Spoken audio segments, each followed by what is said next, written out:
Hello বন্ধুরা, নমস্কার। আজকে আবার আমি হাজির, আপনাদের কৃষক বন্ধু শেখ জানে আলম। আজকে আপনাদের সাথে আলোচনা করব বোরো চাষ প্রথম থেকে আপনি কিভাবে পরিচর্যা করবেন। তাই ভিডিওটা স্কিপ না করে পুরো ভিডিওটা দেখবেন। আর আজকের আলোচনাটা কি বলছি আপনারা মন দিয়ে শুনবেন। আর আমার চাষের কথা নতুন চ্যানেলটিকে এগিয়ে নিয়ে যাওয়ার জন্য চ্যানেলটি একটি সাবস্ক্রাইব করে দেবেন এবং পাশে থাকা বেল আইকনটি টাচ করবেন, তাহলে নোটিফিকেশনটা অন হয়ে যাবে আর আমার ভিডিও ছাড়ার সাথে সাথে আপনি দেখতে পাবেন। তো আজকে আলোচনার কথা আসা যাক।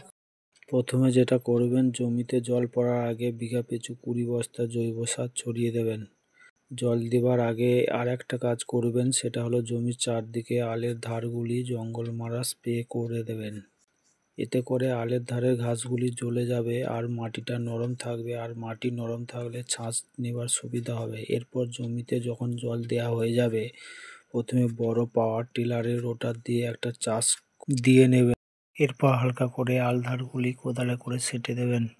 এই কাজগুলি চাষ দেওয়ার আগেও করতে পারেন, না হলে চাষ দেওয়ার পরেও করলে কোনো অসুবিধা নেই।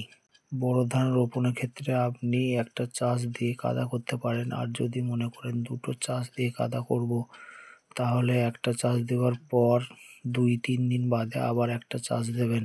তাহলে মাটিটা গলে মলম হয়ে যাবে, কাদাটা ভালো হবে। এরপর যেই দিন বড় বীজ রোপণ করবেন, তার আগের দিনে আপনি মই দিয়ে জমিটা সোজা করে নেবেন।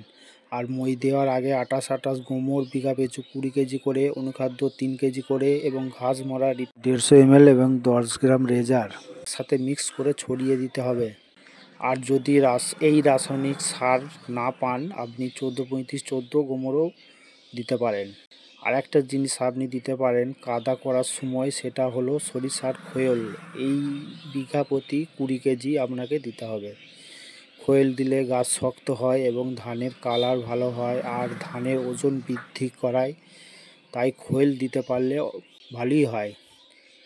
এরপর কিভাবে রুইতে হবে, কি মাপে রুইতে হবে, সেটা আপনাদেরকে দেখাবো এবং বলবো, তাই দেখুন পুরো ভিডিও। যদি দড়ি ধরে আপনি রুয়ে থাকেন, তাহলে লাঠির মাপ দেবেন 3 হাত আর গুছি দেবেন 8 গোছ। এই পরিমাপে আপনি মিনিকে ধান রুইতে পারবেন। আর যদি 36 ধান রুয়ে থাকেন, তাহলে লাঠিটা আর 4 আঙুল বাড়িয়ে দেবেন। এই পরিমাপে রোয়াটা চৌরস হবে। আর একটু খেয়াল রাখতে হবে, রোয়ার সময় কোল সার যেন সমান সমান থাকে, আর গুচিটা ঠিক মিডিয়াম রাখবেন। মোটামুটি 3-4 কাটি করে দিতে হবে। বেশিও দেয়া চলবে না আর কমও দেয়া চলবে না। আর জমির জলটা মাটি থেকে 2-3 আঙুল রাখবেন, তার বেশি রাখবেন না।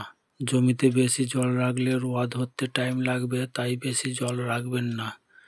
এরপর রোয়া থেকে 7 দিন বাদে বিঘা প্রতি 12 কেজি ইউরিয়া আর এর সাথে স্পিন্স পাউডার মিক্স করে ছড়িয়ে দেবেন। স্পিন্স পাউডারটা দিলে ধান গাছের শেকড় বৃদ্ধি পাবে, এতে করে গাছটি সতেজ হয়ে উঠবে। এরপর 12-14 দিনের মাথায় একটা যে কোনো কোম্পানি মাজরার কীটনাশক স্প্রে করে দেবেন। না হলে মাজরা ধরে গেলে ধান গাছের গোড়া সব কেটে দেবে, তাই মাজরা লাগার আগেই একটা মাজরার কীটনাশক স্প্রে করা অত্যন্ত জরুরি। এরপর 20-21 দিনের মাথায় জমিটি নিড়ানোর পরিকল্পনা রাখতে হবে। জমিতে তো আগে থেকেই ঘাস মারা কাদায় দেয়া থাকবে, তাই বেশি ঘাস ফুটবে না, হয়তো 2-4টে জমিতে পুরনো ঘাস থাকবে। কাদায় ঘাস মারা দেওয়া থাকলে নতুন ঘাস ফুটবে না। তাই যদি দেখেন ঘাস 2-4টে জমিতে আছে, তাহলে নিড়ানের চাপানটা আগে ছড়িয়ে দেবেন। তারপর 2-4টে আগাছা থাকলে আপনি চাপান ছড়ানোর পরেও তুলে ফেলতে পারবেন, কোনো অসুবিধা থাকবে না। এতে করে ভালো হবে, চাপান দেওয়ার পর জমিটা একবার পুরো ঘাঁটা হয়ে যাবে, এতে করে ধান গাছগুলি তাড়াতাড়ি লেগে যাবে, অর্থাৎ তেজি হয়ে উঠবে। নিড়ানের চাপানটা কি সার দেবেন আর একবার বলে দিচ্ছি। বিঘা প্রতি 10 কেজি ইউরিয়া, 10 কেজি পটাশ আর 10 কেজি ডিএপি এবং এর সাথে 3 কেজি করে কেলটন এসপি দানা, সবগুলি একসাথে মিক্স করে ছড়িয়ে দেবেন ভালো করে। আর যখন এই চাপান ছড়াবেন, জমিতে জল আছে নাকি আগে দেখে নেবেন। না যদি জল থাকে, চাপান ছড়ানোর আগে জল করে নেবেন, তারপর চাপান ছড়াবেন।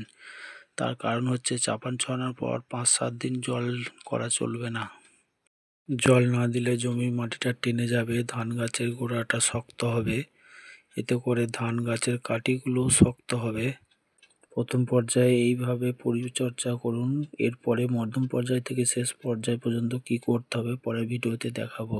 তাই চাষের কথা চ্যানেলের সব ভিডিও দেখতে থাকুন। আর আজকের ভিডিও কেমন লাগলো কমেন্ট করে জানাবেন। ভিডিও ভালো লেগে থাকলে চাষের কথা নতুন চ্যানেলটিকে সাবস্ক্রাইব করে রাখবেন।